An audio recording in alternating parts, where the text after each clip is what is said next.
立宪基金会长期帮助受到家庭暴力、性侵害、甲性别暴力等的受害者，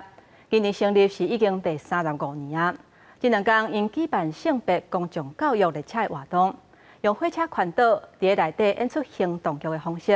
要甲大人甲囡仔传达性别教育的理念，也要让大家更加认捌这个议题。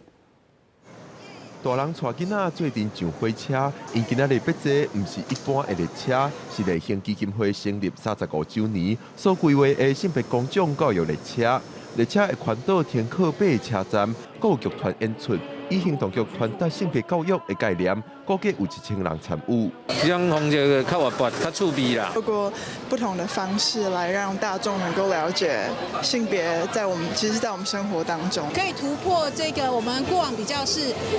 定点式的性平教育，真的是需要更多的这种互动的体验式的，才能够是内化到我们的生活当中去实践。 立宪表示，性侵害甲家庭暴力的数量是逐年增加。卫福部统计，去年家庭暴力超过19万件，平均每天拢有500多件。立宪表示，这可能是因为即马受害者凭以前有较愿意对外寻求帮助。卫福部即阵也当咧处理家暴法修法，针对外涉性私密影像，嘛算家庭暴力，受害者也会当申请民事保护令。 我们已经完成审议了哈，那我们接下来就会循相关的一个程序，我们会希望我们在下会期一定会送到立法院。靠那个公部门是不足的，所以我想这几年也一直都很积极的去联合我们的民间，他们的一个需求，我们更理解以后，事实上那个服务的一个样态啦哈，还有这个形式也更多元。 立宪解说过去家庭暴力受害者的案例，